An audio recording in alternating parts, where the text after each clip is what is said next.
Hi everybody, welcome to the first of our online versions of the Parents Workshop. Unfortunately we can't all meet together to do these, but we'll do the next best thing.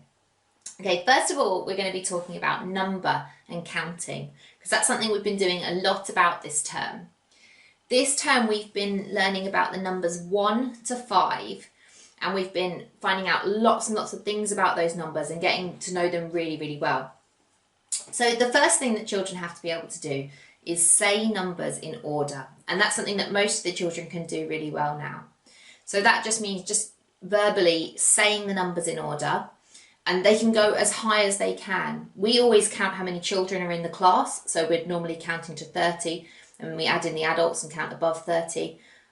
Sometimes we count up to 100 for fun to see if we can, but that's something that we've been practicing lots and lots. Okay, now the next thing to do is to use those numbers for counting. So I've got some things with me for counting. Okay, so the first thing that children need to be able to do is count with one-to-one correspondence.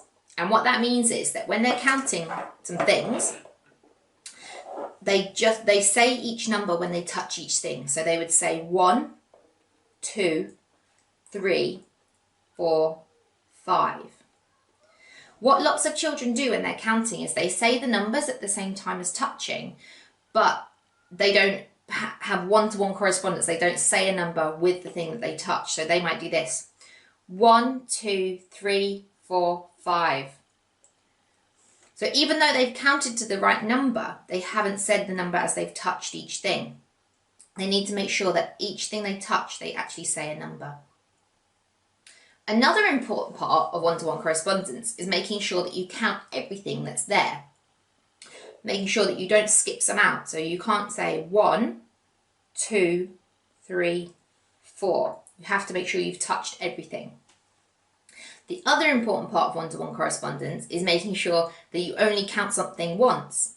For example, if you said 1, 2, 3, 4, 5, you may have the right number, but you haven't actually counted each thing. You missed out this little robin. And so that's not accurate counting. You need to make sure that you count everything one time. Don't miss anything out, and you don't count anything twice. At school, we teach the children to count things by putting them into a careful counting line. So they line up the things that they want to count,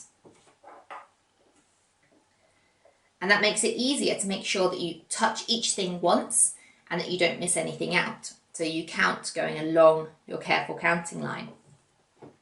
The next principle of counting that the children need to master is knowing that they always say the numbers in order. They can't say 1, 2, 5, 4, 3. They have to say them in order. Once they've got that, they start with the cardinal principle. Now this means knowing that the number that you've counted, the final number that you said, is how many there are. When children count, a lot of the time, if you ask them how many they are, they'll say 1, 2, 3, 4, 5. You must say, so how many are there? If they say 1, 2, 3, 4, 5, that means they haven't got the cardinal principle. They need to be able to say back to you, without counting again, there are 5. So that's a really important question when you're doing counting with children. After they've counted, always make sure you say, so how many were there? And they should be able to immediately say back, there were 5 or there were 3, however many there were. Another interesting thing that we do with the children is we then move them closer together and say, now how many are there? They need to know that, again, nothing has changed, there are still 5. But because it makes a smaller group, sometimes they might think that it's smaller. The same the other way, spread them out more and say, now how many are there? Are there more now? Once they've got that conservation of number, they know that it doesn't change, that there are still 5, unless any have been added or taken away. Another part of counting is knowing that you can count things which are not physical objects, which are not there. So if I take my things away, we need to practice counting claps. How many are there? Clicks. Or even things that you do, like jumping up and down, can be counted. So we have been learning numbers 1 to 5 this term because the children need to be really, really knowledgeable about those numbers. Even though they're only little numbers and it seems like not much to us, there is a lot to learn about them. For example,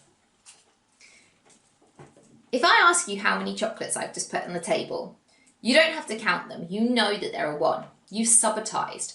That means that you recognise the quantity without having to count it. And this is something that we need the children to do for numbers to 5 as well. Let's try another one. I bet you didn't have to count that. You know there's 3. And we've been practicing doing that lots at school. Something that's really helpful for that is a dice. Most adults know these patterns of dots on a dice really, really well.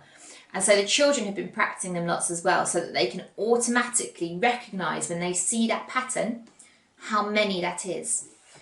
And we do the same thing with objects, putting them into the positions. You look at my chocolates, I'm sure you can tell me there are 5. And then we try moving them around in a different way and practicing them like that. We've also been finding out about how each number, each quantity is made, what the parts are that make up that whole. I've got my 5 sweets in my hand. I'm going to put some of them behind my back.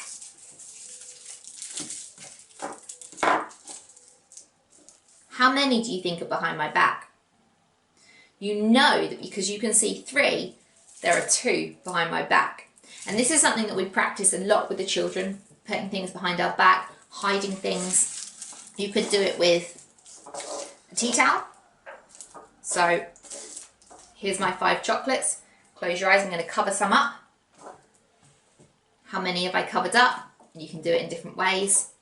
And that all helps to make sure that the children know how the number 5 is made. What are the different ways of making 5.